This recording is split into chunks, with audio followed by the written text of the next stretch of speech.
The first mistake Instructor Varkaldras made was touching the human before taking attendance. I know that sounds dramatic, like the kind of line old veterans whisper in station bars after too much recycled oxygen. But I was there, third row, left side, seat 14, watching a 7-foot combat instructor turn one quiet Earth boy into the most important lesson our academy ever recorded. The human's name was Noah Carter, and at first glance, he looked painfully ordinary. 5 feet 9 inches, maybe 160 pounds, brown hair cut short, academy jacket zipped halfway like he had forgotten whether he was cold or bored. No armor plates, no defensive spines, no throat frill, no claws worth mentioning. Just 2 hands, 2 eyes, and that strange human habit of standing still like the universe was not constantly trying to kill him.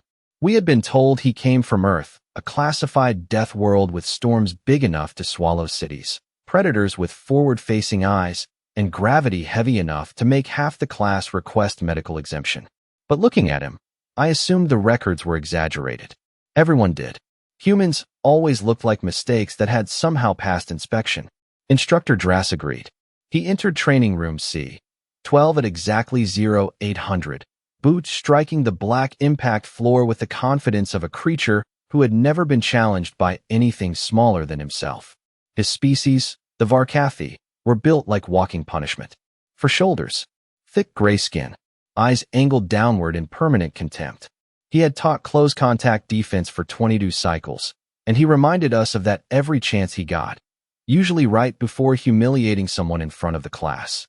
That morning, the lesson was reflex control. Simple concept. Survive the unexpected. Respond without panic. Do not freeze. Dras paced the room, scanning us one by one, until his eyes stopped on Noah. The human was standing at the end of the line, calm, quiet, hands relaxed at his sides. Not nervous, not eager, just present. That seemed to offend the instructor more than fear would have. "Carter," Dras said, his voice rolling through the room like a closing blast. "Door. Step forward." Noah stepped forward. No hesitation. No drama. Just 2 clean steps onto the center mat.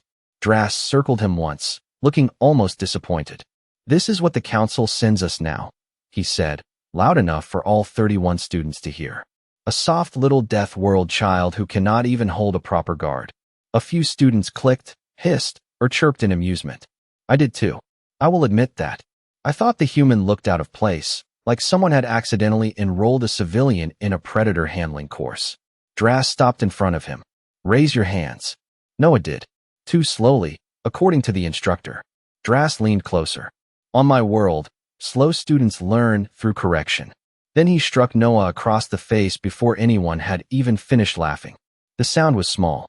That was the terrifying part. Not loud. Not theatrical. Just a sharp little crack that cut the room in half. The laughter died instantly.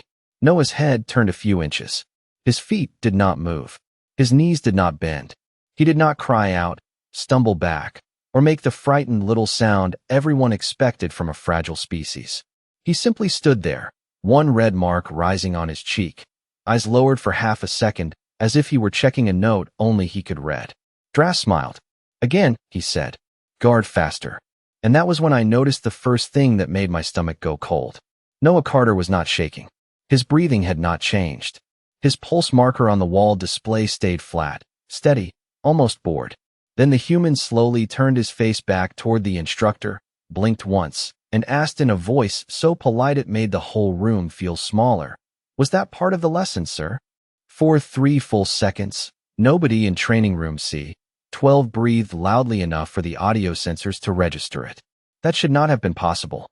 31 students from 16 species, half of them with respiratory systems that sounded like damaged air filters, and the room went so quiet I could hear the soft hum of the gravity plates under the floor. Everyone was waiting for the human to do what weak creatures did after public correction. Step back. Lower his eyes. Apologize. Maybe request medical permission to sit down. Noah Carter did none of those things. He stood in the center of the mat with one side of his face marked red, his academy jacket still half-zipped, his hands still loose, his expression still calm in a way that made no cultural sense. Instructor Dras stared at him like the training equipment had just spoken back. "Repeat that," Dras said. His voice had lost a little of its theater. Not much. Just enough for someone paying attention to notice. I was paying attention now. Noah looked up at him. Not quickly, not defiantly, just steadily. I asked if that was part of the lesson, sir. A few students shifted in their places. The Kareth twins lowered their head crests. Juno Rel, a silver-skinned exchange student from Pellara, stopped smiling so hard her cheek vents sealed shut. No one wanted to laugh anymore, because the human had not sounded angry. Angry would have been understandable. Angry would have meant Drass had control of the room. Noah sounded like he was filling out a safety report. That was worse. Drass took one step closer. You are in my class, Carter. In this room, I decide what is instruction. Understood, Noah said. Then I need to know the rules. That sentence moved through the room like a cold draft. Rules. Humans loved rules, we had been told. They wrote them, argued over them, broke them, renamed them, and then pretended they had invented civilization. But the way Noah said the word did not sound academic. It sounded practical, like he was checking the edge of a bridge before deciding whether to cross it. Drass gave a low, humorless sound. The rule is simple. When I tell you to raise your guard, you raise it fast enough to survive. No, sir, Noah said. I mean the other rule. Drass froze. So did I. What other rule? Noah's eyes flicked once to the wall display. The biometric scanner still showed his heart rate in green. Normal range. Not elevated. Not suppressed by medication. Just normal. Mine was not. My pulse had climbed 17%, and I had not even been touched. The rule about instructors using force on students before a drill begins, Noah said. At my school. Back home. That would change the situation. Someone behind me whispered a prayer phrase from a moon religion I did not recognize. Drass heard it. His face hardened. He did not like losing the room, and he was losing it one silent student at a time. Your school back home was on a primitive rock, he said. This is the Veyrath Interstellar Combat Academy. Noah nodded once. Yes, sir. You will adapt. Yes, sir. You will obey. During instruction, yes, sir. There it was again. That careful little boundary. During instruction. I did not understand why those two words made my throat go dry, but they did. Drass understood even less. To him, the human was still small, still soft, still something that could be pushed into shape with humiliation and volume. He turned toward the class, spreading both upper arms as if presenting evidence. Observe the problem with Deathworld psychology. They mistake restraint for permission. They mistake questions for courage. They mistake one lucky survival environment for discipline. He turned back to Noah. Show the class your guard. Noah raised his hands again. Clean position. Not flashy. Elbows tucked. Weight balanced. Feet shoulder-width apart on the black mat. It looked simple enough that several students snorted under their breath. Then the motion sensors painted his stance on the display, and every snort died. The academy system outlined his center of gravity in blue, then adjusted again, as if it could not decide where he was weakest. A small warning icon appeared beside his name. Manual review recommended. Drass saw it and dismissed the alert with a sharp tap of his wrist console. Faulty calibration, he said. Noah said nothing. That was the second thing that scared me. He did not defend himself. He did not explain Earth gravity. He did not brag about Deathworld training. He simply waited, calm and polite, while the room slowly realized the boy who should have fallen had not even stepped back. We should have known better than to judge a species by how breakable it looked. That was the first lesson Noah Carter taught us, though none of us understood it yet. To us, humans were a biological joke with surprisingly good paperwork. They arrived at the academy wearing soft fabric instead of armor, carrying little plastic water bottles, asking where the bathrooms were, and saying thank you to vending machines when the machines worked correctly. Their bones were internal, which seemed like a design flaw. Their skin bruised, their teeth were small, their hands had only 5 fingers each, and their eyes watered when the air filtration system got too dry. The academy medical staff had an entire advisory packet titled Human Comfort Requirements, and we passed it around the dorms like comedy material. Keep room temperature within a narrow range. Provide chairs with lower back support. Do not expose humans to certain airborne pollens.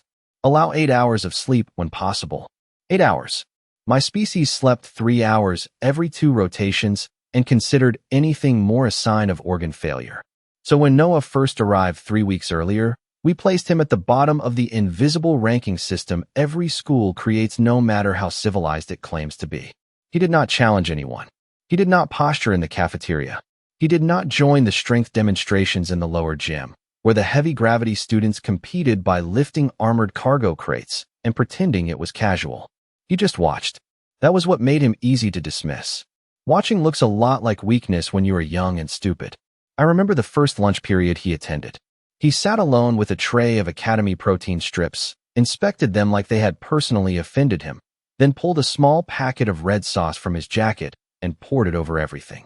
A Gorvian cadet warned him that the sauce registered as a mild chemical irritant. Noah smiled and said humans put it on eggs. We laughed for 10 minutes. Later, I learned eggs were unborn animal cells that humans cooked and ate for breakfast. That should have been the first warning. The second warning came during environmental conditioning. The room temperature dropped to 42 degrees Fahrenheit for a cold endurance drill, and half the class began requesting heat bands. Noah only zipped his jacket and asked whether the drill had started yet. The instructor marked it as species variation. We marked it as luck. The third warning came when the gravity plates briefly malfunctioned during hallway transfer and spiked to 1.3 Earth gravity. Most cadets stumbled. One fell into a wall. Noah shifted his backpack higher on one shoulder and kept walking. Again, we explained it away. Deathworld adaptation, sure, but not combat ability. Endurance, maybe, but not danger. We told ourselves humans were sturdy in the same way storage containers were sturdy. Useful, not threatening. That morning in training room C-12, standing behind Noah while instructor Drast dismissed the scanner warning, I began remembering all those little moments and feeling them rearrange themselves into a shape I did not like. The quiet lunches, the calm eyes, the way he always stood near exits without seeming to choose them, the way his hands never stayed trapped in his pockets, the way he noticed every loud student, every loose floor panel, every camera blind spot, every instructor mood shift. We thought he was passive because he was silent. We thought he was harmless because he was polite. We thought he was slow because he never moved first. Then Noah lowered his guard by half an inch, just enough for instructor Drast to notice, and the entire room leaned forward like prey hearing a branch snap in the dark.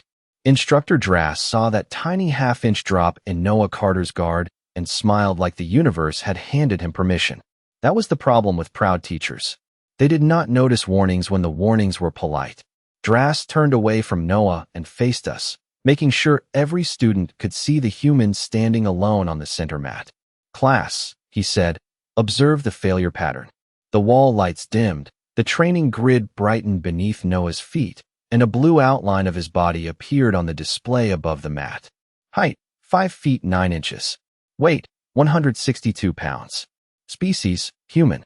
Origin, Earth. Threat assessment, pending manual review. Drast tapped the screen before anyone could stare at that last line for too long. Deathworld background creates confidence, he continued, pacing in a slow circle. Confidence creates delay. Delay creates defeat. Carter is not afraid because Carter does not yet understand the difference between surviving an environment and surviving a trained opponent. A few students nodded because that sounded intelligent, and we were young enough to confuse volume with truth. Noah did not nod. He did not object either. He simply stood inside the glowing grid, hands raised, eyes forward, breathing steady. That bothered Drast more than open disrespect would have. He wanted fear, or anger, or embarrassment, something he could name, something he could use. Instead, Noah gave him attention, and somehow attention felt sharper. Drast gestured toward the rest of us. Each of you will face surprise pressure this term. A sudden command, a sudden obstacle, a sudden threat simulation. You will learn to respond instantly because hesitation is the most common cause of failure in close contact encounters. He paused beside Noah's left shoulder. Our human guest hesitated when instructed. Therefore, he becomes the demonstration. The word guest landed badly. Noah had earned his place at the academy like everyone else. Entrance exams, medical screening, council clearance, 3 weeks of isolation adaptation. But Drast said guest because guest meant temporary. Guest meant tolerated. Guest meant not really one of us. I remember Juno Rell looking at the floor when he said it. I remember the Kareth twins going very still. Nobody defended Noah, of course. That is another thing schools teach without putting it in the curriculum. When authority chooses a target, the room learns silence first. Drast raised his wrist console and selected a training mode. The floor projected 3 red lanes around Noah, each one marking an angle of approach. Carter, you will defend only. No counters. No stepping outside the grid. No verbal commentary. No improvisation. Noah's eyes moved to the lanes, then to Drass. Are those the full rules, sir? A thin ripple of discomfort moved through the class. There was that question again. Not refusal. Not fear. Rules. Drass leaned in just enough to make the size difference obvious. He was nearly a foot and a half taller, broad enough to block half the display, armored in his own reputation. You seem very concerned with rules. Yes, sir, Noah said. Rules keep training from becoming something else. That should have stopped the lesson. That should have made one of the assistant instructors step forward, clear their throat, and reset the room before pride took the controls. But Instructor Drass had built a career on never backing down in front of students. He laughed once, short and cold. On Earth, perhaps. Here, rules are what stronger minds create for weaker bodies to follow. Noah absorbed the insult without blinking. The scanner absorbed something else. His shoulder alignment changed by 2 degrees. His weight settled evenly across both feet. His fingers opened, then relaxed. To anyone else, it looked like nothing. To the motion sensors, it looked like preparation. A yellow icon appeared beside his name. Drass ignored it again. Begin demonstration, he said. The room gave the soft confirmation tone. The red lanes brightened. Every student leaned forward, expecting to watch the human fail a basic defensive drill. I leaned forward too. Then Noah Carter quietly asked, if the rules change, am I allowed to protect myself? And for the first time that morning, Instructor Drass had no immediate answer. The question hung above the center mat longer than any alarm I had ever heard. If the rules change, am I allowed to protect myself? Noah Carter asked it softly, respectfully, like he was asking permission to leave class early, and somehow that made it worse. Instructor Drass narrowed all 4 of his eyes. Around me, students shifted in place, suddenly aware of the exits, the cameras, the assistant instructor booth, the little red safety strips built into the floor that no one had ever cared about before. We were supposed to be learning reflex control, but the human had turned the lesson into something much cleaner and much more dangerous. Consent, boundaries, authority, words that sounded harmless until a Deathworlder said them in a combat room with a fresh mark on his face and a heart rate that still refused to climb. Drass finally recovered his voice. You are allowed to follow instructions, he said. Noah nodded once. That was not my question, sir. A quiet sound moved through the class. Not laughter, not panic, something trapped between both. Drass stepped closer, and the red training lanes flickered beneath his feet as the system tried to decide whether he was instructor, obstacle, or active threat. You think this is clever? He asked. No, sir. You think your little Earth customs matter here? No, sir. Then why do you keep asking? Noah looked directly at him then, and even from the 3rd row, I felt the temperature of the room change. Not literally. The climate control stayed at 72 degrees Fahrenheit. The air remained sterile and recycled. But every living thing in that room felt the old animal part of its brain lift its head and listen. Because back home, Noah said, when someone stronger hits someone smaller and calls it teaching, we stop calling it teaching. No one moved. Even the wall display seemed to pause, as if the computer needed an extra moment to process a sentence that simple. Drass stared at him, and I could see the instructor choosing the wrong interpretation. He did not hear warning. He heard insult. He did not see restraint. He saw defiance. Pride is slow that way. It walks into open doors and calls them traps afterward. You are not back home, Drass said. No, sir, Noah answered. That is why I asked first. That sentence should be preserved in the Academy Museum under reinforced glass. Not because it was loud. It was not. Not because it was brave in the usual dramatic way. It was not that either. It was procedural. Terribly, perfectly procedural. Noah was not trying to win an argument. He was documenting a line before someone else crossed it. I finally noticed his hands again. They were not fists. They were open, fingers relaxed, palms angled slightly inward. It looked almost lazy, until the motion scanner began mapping potential movement paths and failed to settle on one. Blue prediction lines flashed across the display, then vanished, then returned in 6 different angles. The system could read muscle tension, weight distribution, eye focus, breathing pattern, even tiny. Pressure changes in the soles of a student's shoes. It had predicted the movement of species with 4 legs, 6 arms, wings, tails, spring joints, magnetic feet, and 1 exchange cadet who moved by controlled rolling. It could not decide what Noah Carter was about to do because Noah Carter had not decided yet. That realization made my throat dry. The human was not preparing a single response. He was waiting to choose from several. Drass saw the display flicker and slapped the alert off his console. "Enough," he said. "You will demonstrate obedience now." Noah's expression did not change, but his eyes moved for one brief instant to the instructor's raised hand, then to the distance between them, then back to Drass's face. 3 measurements. Less than a second. Maybe half a second. Maybe less. I only know this because the Academy replayed it later frame by frame and still argued about when the human had started winning. Drass took another step into the grid. The floor safety strip turned yellow. Noah spoke one last time, so calmly that half the class leaned in just to hear him. "For the record, sir, I am still choosing not to hurt you."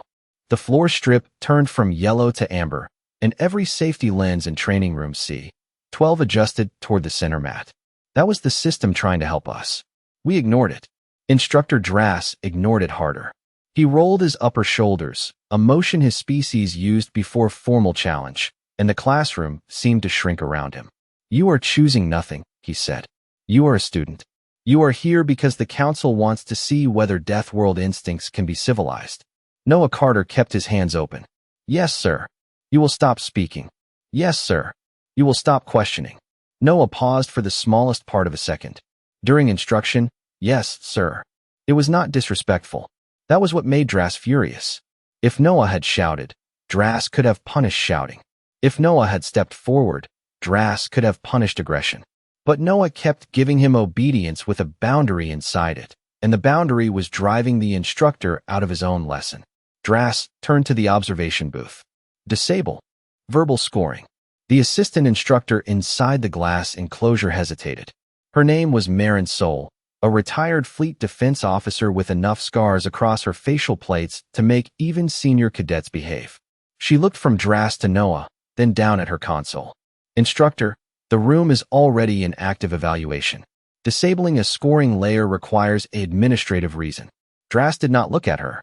Reason: student disruption. Marin's fingers hovered above the panel, but she did not press confirm. That hesitation mattered. We all felt it. Authority was no longer moving as one clean machine. Something had entered the gears, and that something was a calm human boy asking simple questions. Noah noticed Marin's hesitation. Of course he did. His eyes did not move much, but I swear he tracked every reflection in that room. He knew where the booth was. He knew where the door was.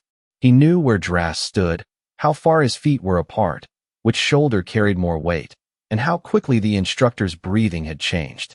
I did not understand human fighting, but I understood predators, and predators did not always crouch. Sometimes they just became very, very still. Drass stepped around him, forcing Noah to turn within the grid. "Class, you are witnessing contamination of discipline by emotion. The human wants to make this about fairness because he cannot make it about skill." Noah turned with him. Smooth. Quiet. No wasted motion. The scanner briefly flashed another warning, then replaced it with 3 words none of us had seen before. "Pattern not cataloged." Juno Rel made a tiny sound beside me. The Kareth twins stopped breathing through their outer vents. Even the heavy gravity students in the back lowered their arms from their confident folded positions. Drass saw our attention drifting to the display, and his jaw tightened. "Eyes on the demonstration," he snapped. Then he moved faster. Not a full attack, not by Academy terminology, but too sudden for correction and too personal for teaching. He stepped inside the red lane, raising one heavy arm toward Noah's upper chest, the kind of dominance gesture instructors used when they wanted a student to yield before contact. The room alarm gave one soft chirp.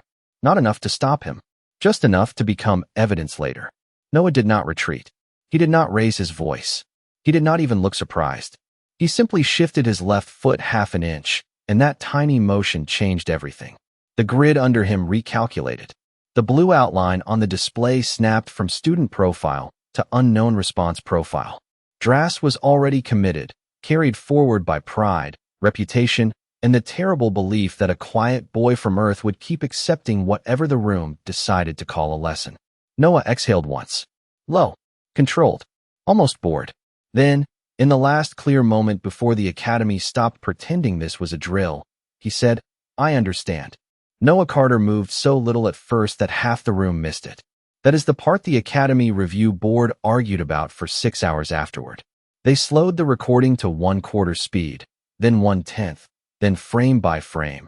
And still the first visible action was not a punch, not a shove, not some wild Deathworld explosion of rage. It was a choice. His left foot settled. His shoulders softened.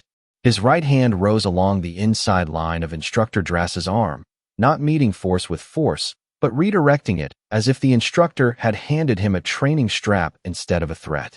Drass had committed all his weight forward, expecting Noah to fold, flinch, or freeze. Instead, the human stepped closer.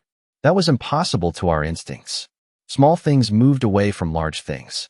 Prey moved away from predators. Students moved away from instructors who had already decided pride mattered more than rules. Noah moved in. His hand touched Drass's wrist. His other hand guided the elbow. There was no dramatic sound, no roar, no victory shout, nothing fit for a combat mural. Just a clean turn of the hips, a short shift of balance, and the sudden, humiliating discovery that the largest creature on the mat no longer controlled where his own body was going. Drass tried to pull back. He could not. Not because Noah looked stronger. He did not. Not because he looked angry. He still did not. He looked focused, almost sad, like a student correcting a dangerous mistake before someone got hurt worse. The instructor's boots slid across the grid in a smooth half circle. The red lanes vanished. The floor system flashed white, then amber, then emergency blue. Training mode suspended. Contact classification pending. Medical standby requested. Those words appeared above us while Noah kept moving with the calm precision of someone who had practiced restraint more often than attack. Drass dropped to one knee because the position gave him no better option. His upper arm was held away from Noah, his wrist angled safely but completely controlled, his breathing loud enough for the audio sensors to pick up from the ceiling. I expected Noah to finish it. Everyone expected that, because every species in that room understood dominance as escalation. If you gained the advantage, you pressed it.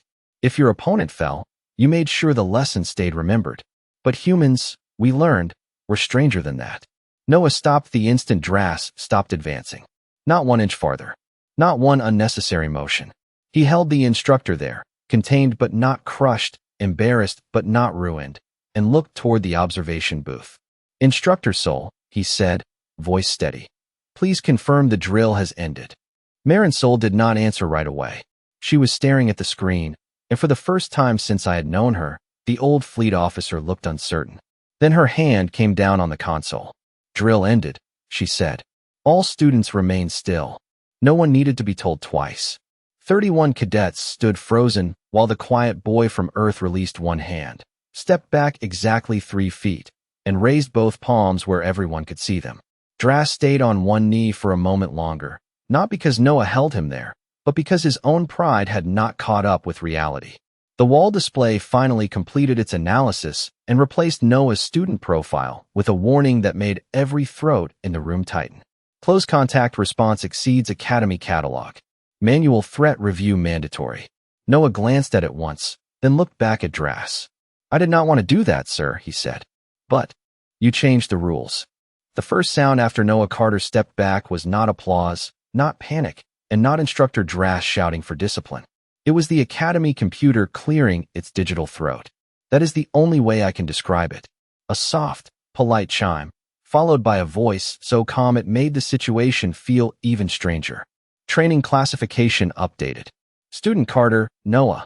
Previous status, low contact exchange participant. Revised status, restricted close contact responder. Instructor supervision level increased. The words appeared above the mat in bright white letters, and every student in training room C-12 stared at them like they had just accused the sun of being cold. Restricted close contact responder was not a student label. That was the tag used for veteran security personnel, anti-boarding specialists, and species with natural defensive reactions too fast for standard classroom drills. Noah looked at the display, then looked away, as if the system had announced the weather. Instructor Drass rose slowly, one arm held close, his expression caught somewhere between disbelief and public humiliation. He was not badly hurt, but he was no longer pretending the situation had gone according to plan, and somehow that was worse for him. The room knew. The cameras knew. The floor knew. The computer had placed its official stamp on a truth none of us wanted to understand. The human had not attacked. The human had stopped an instructor from continuing. That distinction mattered to the system, and it mattered to Noah. Drass opened his mouth, but Instructor Marin Soul cut him off from the booth. Do not continue, Varkle. She did not call him Instructor Drass. She used his given name. In our academy, that was not casual. That was a warning between equals. Drass turned toward the glass. This is my class. And now it is under safety review, Marin said. Her voice stayed flat, but the booth lights shifted from blue to red around her. All further contact is suspended. A murmur moved through the students. Suspended contact meant the system believed another exchange could become unsafe. Not for Noah. For everyone around Noah. That was the part that made my hands go cold. The academy did not think the human needed protection anymore. It thought the room did. Noah lowered his palms only after Marin gave a small nod. Then he stepped outside the grid and returned to the end of the line as if he had just completed a normal exercise. Nobody moved aside for him at first because nobody believed he was actually coming back to stand with us. Then he did, and the line opened like a door sensing fire. I was closest. He stopped beside me, quiet, respectful, still with that red mark on his cheek, still breathing like nothing important had happened. I wanted to say something clever. I wanted to ask how he had done it, or why he had waited, or whether all humans moved like that. Instead, I heard myself say, "Are you okay?" Noah glanced at me, and for the first time that morning, he almost smiled. "Yes," he said. He gave me time. I did not understand. Time for what? Noah looked back toward the center mat, where Instructor Drass stood beneath the glowing warning screen, suddenly smaller than he had been 10 minutes before. Time to choose the gentle option, Noah said. That answer traveled through me worse than fear. Gentle option. The academy computer had just rewritten his file. The instructor had just lost control of his own classroom, and the human believed that was restraint. On the wall, the final review line appeared beneath Noah's name. Earth Combat Response, controlled. Lethality estimate, withheld pending council authorization. Withheld. Not low. Not moderate. Not high. Withheld, because the system either did not know or did not want to say. Around me, 31 students learned the same lesson at the same time. Noah Carter had never been the weakest student in the room. He had been the only one treating the room as fragile. By the end of that class, nobody cared about the lesson plan anymore. The official schedule still said reflex control, response timing, defensive posture, and instructor-led evaluation, but those words belonged to the old room. The room we had entered before Noah Carter quietly taught us that restraint could be more frightening than strength. Instructor Marin Soul dismissed us one row at a time, and no one complained. Not the Kareth twins, who usually argued with every order. Not Juno Rell, who had a talent for turning silence into commentary. Not even the heavy gravity students in the back, the ones who had spent 3 weeks treating Noah like a soft exchange project the council wanted us to tolerate. We filed past him carefully, leaving more space than necessary. Noah noticed. Of course he noticed. He just did not make it worse by mentioning it. That was another human thing I began to understand later. They could see fear and choose not to feed it. When my row reached the door, I looked back. Noah was still standing near the end of the line, hands at his sides, waiting for permission to leave like any other student. Instructor Drass stood near the center mat, surrounded by red review lights, speaking in a low voice to Marin Soul. His pride looked heavier than his body. Marin did not raise her voice. She did not need to. Every camera in the room had recorded the sequence. Every scanner had recorded the warnings. Every student had heard the question Noah asked before the situation changed. That mattered. In the academy, power could bend rules, but records made bending them expensive. 2 hours later, the training schedule changed across the entire campus. Physical correction was removed from all first-year demonstrations. Surprise contact required spoken confirmation unless the student had agreed to advanced simulation. Human students were quietly moved into a new classification category that no one wanted to explain in public. The label was simple, almost boring. Earthborn restraint trained. That was Academy language for do not mistake calm for permission. Instructor Drass returned 3 days later with a formal reprimand attached to his file and a new teaching assistant assigned to every class he led. He never touched another student without confirmation. He never called Noah a guest again. The strangest part was Noah did not celebrate. He did not brag in the cafeteria. He did not challenge the strongest cadets, did not demand an apology, did not turn the story into a legend for himself. He showed up to class the next morning with the same half-zipped jacket, the same quiet eyes, and a paper cup of coffee from the human vending kiosk that tasted, according to 3 brave volunteers, like roasted engine smoke. He sat through xenobiology. He took notes. He thanked the door when it opened automatically. And somehow that made the whole thing worse, because it proved the power had not been a mood. It had been standard equipment. A week later, I finally asked him why he waited so long before responding. We were in the corridor outside C-12, now marked with a new safety plaque, and Noah looked at the plaque for a moment before answering. Back home, he said, teachers do not hit kids. Predators do that. I asked him what humans did with predators. He looked at me, not coldly, not cruelly, just honestly. We teach them distance first. That was when I understood the real lesson. Earth had not made humans loud. It had not made them reckless. It had made them careful, because anything strong enough to survive there had to learn the difference between danger and discipline. We thought Noah Carter was harmless because he was polite. We thought he was weak because he asked for rules. We thought he was afraid because he gave everyone a chance to stop. We were wrong. Humans were not fragile creatures pretending to be civilized. They were dangerous creatures who had chosen civilization on purpose, and every rule they asked for was not a shield for themselves. It was a warning for everyone else.